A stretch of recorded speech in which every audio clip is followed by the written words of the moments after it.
हमारे सभी दर्शकों को सादर प्रणाम। जय श्री कृष्ण। आज मैं आपको कर्क राशि के बारे में एक विशेष जानकारी दूंगा। केतु अब आपकी राशि से तीसरा पड़ने वाला है। गोचर में केतु की स्थिति अब बदलने वाली है और 18 महीनों तक केतु आपकी राशि से तीसरा रहेगा, 1.5 साल तक। और ऐसी स्थिति में ज्योतिष शास्त्र में कहा गया है कि ऐसा केतु लगभग अच्छे फल देता है, लेकिन कुछ सावधानियां भी रखनी होती है। इस विषय पर भी बात करेंगे और क्या लाभ मिल सकते हैं उसको भी जानेंगे। 1.5 साल तक यह केतु आपकी राशि से तीसरा पड़ने वाला है गोचर में। अब तुला राशि को केतु छोड़ देगा, कन्या राशि पर आ जाएगा, क्योंकि वक्री चलता है इसलिए पीछे वाली राशि पर प्रवेश करेगा, गोचर प्रारंभ करेगा। और यह स्थिति बनने वाली है दिनांक 30 अक्टूबर 2023 शाम को 5:42 से। और यह स्थिति कब तक चलेगी? 18 मई 2025 तक, रात्रि 7:30 बजे तक। तो 18 महीने और कुछ दिन हैं और इस समय का अधिक से अधिक लाभ उठाएं। अगर जिन क्षेत्रों में आपको लाभ मिलने वाला है, थोड़ा सा भी इस वीडियो को ध्यान से समझेंगे तो आप इस 1.5 साल में इस केतु के लाभ प्राप्त करेंगे। केतु क्या क्या लाभ दे सकता है, और कुछ लापरवाहियां हैं या कोई ऐसी स्थिति है उस पर भी अगर ध्यान नहीं देंगे तो समस्याएं भी बढ़ सकती है। तो पूरा वीडियो ध्यान से देखें और समझें। बहुत बड़ा बदलाव होने वाला है। और केतु जब भी बदलाव करता है, एक राशि को छोड़कर किसी दूसरी पीछे वाली राशि पर जाता है, क्योंकि वक्री चलता है, तो उस राशि पर लगभग 1.5 साल तक रहता है।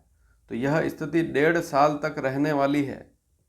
ध्यान से इस विषय को पूरा समझें। सबसे पहली स्थिति, अगर तीसरा केतु हो, आपकी राशि से तीसरा केतु हो, केतु की जानकारी है, तो तीसरा केतु यदि आपकी राशि से है और आपकी कर्क राशि है तो कर्क राशि की जानकारी दे रहा हूँ। अन्य स्थितियों में भी तीसरा केतु हो तो उसके काफ़ी लाभ मिलते हैं, लेकिन कर्क राशि से तीसरा केतु है तो सबसे पहला लाभ क्या मिलेगा? साहस और पराक्रम की वृद्धि होगी। केतु आपके साहस को बढ़ाएगा, आपको पराक्रमी बनाएगा, शत्रु दूर रहेंगे। तो जो आपके शत्रु हैं वे भी आपसे दूर रहेंगे। कोर्ट कचहरी का कोई मामला है तो वहाँ पर भी लाभ वाली स्थिति अब बनेगी। और अपनी सफलता के लिए कामकाज जो भी आप कर रहे हैं, व्यापार या नौकरी जो भी आप कर रहे हैं, उसमें बढ़ोतरी के लिए, उसमें सफलता के लिए आप अच्छा परिश्रम इस समय में अवश्य करेंगे। तो सबसे बड़ी बात क्या है? मेहनत में कमी बिल्कुल ना करें। अब समय आपके लिए काफ़ी अच्छा आने वाला है और सब कुछ बदल जाएगा। जीवन में नया बदलाव, नई नई वस्तुएं आपको मिलेगी, सुख सुविधाएं बढ़ेगी। अगर आपने मेहनत में कमी नहीं की तो मेहनत पूरी करें। मेहनत में कमी करेंगे तो फिर दिक्कत आ सकती है, क्योंकि समय तो निकल जाएगा और अच्छा भी महसूस होगा, लेकिन अगर मेहनत अच्छी करेंगे तो आपका कामकाज और ज़्यादा अच्छा हो सकता है इस 1.5 साल में। तो मेहनत में कमी बिल्कुल ना करें। तीसरा केतु ज्योतिष शास्त्र में शुभ कहा गया है, लेकिन कुछ अशुभ स्थितियां भी होती है। उद्दंड प्रकृति, अगर आप शरारती हैं, उद्दंड हैं, ऐसी आपकी प्रकृति है, ऐसा स्वभाव है और कर्क राशि है, तो फिर थोड़ी सी सावधानी आपको रखनी पड़ेगी। वैसे सभी कर्क राशि वाले उद्दंड स्वभाव के नहीं होते हैं, इस बात को भी नोट कर लें, क्योंकि कर्क राशि का सीधा संबंध है मन से, शीलता से, विनम्रता से, नम्रता से। लेकिन जरूरी नहीं है कि सभी कर्क राशि वाले सीधे सीधे ही हों, विनम्र स्वभाव के ही हों, शालीन हों। कुछ कुछ उद्दंड प्रकृति के भी होते हैं।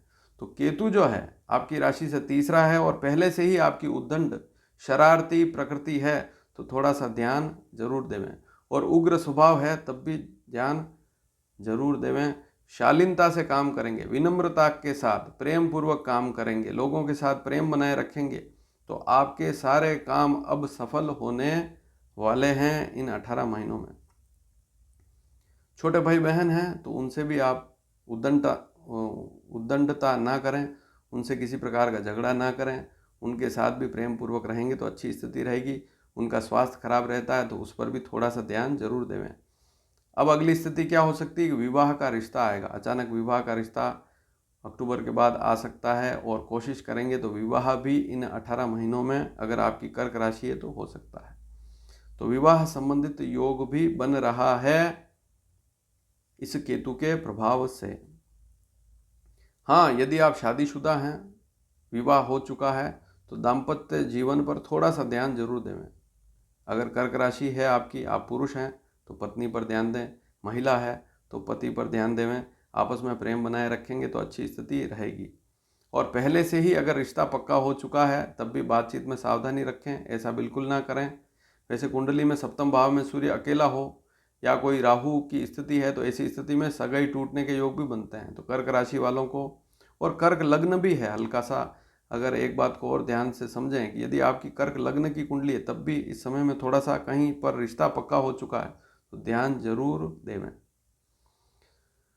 इसके अलावा अगर आप व्यापार कर रहे हैं, साथ में कोई पार्टनर है तो उससे भी प्रेम पूर्वक रहेंगे तो अच्छी स्थिति रहेगी, अन्यथा समस्या रह सकती है। पार्टनरशिप में ध्यान देवें, लेखा जोखा सही रखें, लेन देन में सावधानी रखें।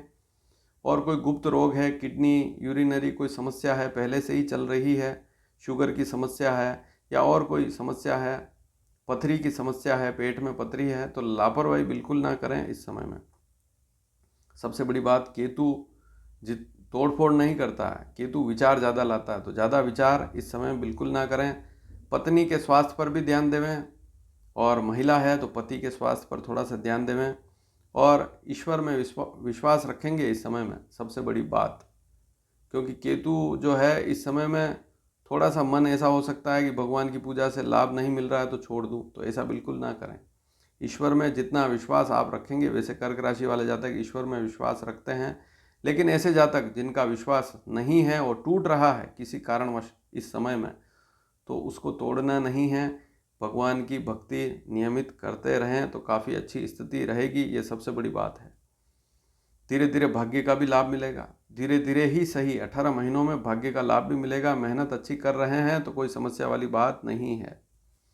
वैसे आलसी लोगों के लिए हर प्रकार की समस्या है, हमने बहुत सी बार देखा है। प्रश्न भी आते हैं कि मेरा बच्चा कुछ नहीं करता है या बेटी कुछ नहीं कर रही। उसका सीधा सा पहला कारण तो यही है कि वह व्यक्ति समय पर ना तो उठता होगा, चाहे उसकी शिक्षा कितनी ही उच्च की क्यों ना हो, समय पर उठता नहीं है, समय पर अपने कामकाज नहीं निपटाता है, और नौकरी काम करने की इच्छा ही नहीं है, तो फिर पैसा कहाँ से आएगा। तो इस बात को समझना भी बहुत ज़रूरी। काम की कोई कमी इस दुनिया में नहीं है, छोटा से छोटा काम करे तब भी व्यक्ति लाभ अर्जित कर सकता है, लेकिन प्रयास तो करना पड़ेगा और समय पर उठना भी पड़ेगा। तो कार्यों में प्रगति के अवसर बनेंगे, चाहे नौकरी हो चाहे व्यापार हो, मेहनत जरूर करें, आलस्य को छोड़ें। अगर कर्क राशि आपकी है और शुरू से ही आलसी हैं तो फिर ऐसी स्थिति भी बन सकती है कि 1.5 साल में फिर और आलस्य बढ़ जाएगा। तो इस बात पर ध्यान देवें, अगर आलसी हैं तो आलस्य छोड़ें। अचानक धन लाभ का योग बनेगा, भाग्य का विकास होगा, कहीं से रिश्तेदारों से या अन्य लोगों से, मित्रों से, या जो काम कर रहे हैं व्यापार कर रहे हैं उसमें लाभ वाली स्थिति रहेगी, और अत्यधिक लाभ वाली स्थिति भी बन सकती है। अब आपका परिश्रम कितना है उस पर ध्यान देवें। कोई नया व्यापार, नया कोई रोजगार, आमदनी बढ़ाने के लिए कोई नया उद्योग भी आप शुरू कर सकते हैं, खुद का कोई काम हो या कोई एक्स्ट्रा काम, जो नौकरी चल रही है, नौकरी तो चल रही है लेकिन उसके साथ में कोई पार्ट टाइम कोई बिजनेस भी शुरू कर दिया, तो ऐसी स्थिति भी बन सकती है और वहाँ से भी आपको धन लाभ हो सकता है। लेकिन एक बात और नोट करें, सबसे बड़ी बात, स्वार्थ छोड़ें। स्वार्थी तत्व अगर आ गया शरीर में, मन में भावना आ गई कि स्वार्थ वाली भावना आ गई और किसी का बुरा करके आप अपना लाभ ले रहे हैं, तो ऐसी स्थिति इस समय में ठीक नहीं रहेगी, फिर समस्या बढ़ सकती है। तो अगर किसी भी प्रकार का स्वार्थ आपके सामने आता है, लालच आता है, मान लीजिए अगर आप सरकारी नौकरी में हैं तो आपको विशेष ध्यान देना पड़ेगा, अन्यथा नौकरी भी हाथ से जा सकती है। तो स्वार्थ का जो मामला है उस मामले में सावधानी जरूर रखें, स्वार्थी बिल्कुल ना बने और लाभ लेवें। कोई ज़रूरी नहीं कि किसी का गला काट के ही पैसा कमाना है, हर व्यक्ति का भला करें और पैसा ऐसा ही कमाना चाहिए जिससे दूसरे का भी लाभ हो और अपना भी लाभ हो। ऐसा बिल्कुल ना करें कि दूसरे को नुकसान पहुंच रहा है और आप अपने लाभ के लिए स्वार्थवश कोई गलत काम कर रहे हैं। तो यहाँ पर इस बात पर भी आपको थोड़ा सा ध्यान इस बात पर ज़रूर देवें। और अगर वीडियो पसंद आया हो तो सबसे पहले लाइक ज़रूर करें, वीडियो को शेयर भी करें और चैनल को सब्सक्राइब करना बिल्कुल ना भूलें। धन्यवाद। जय श्री कृष्ण।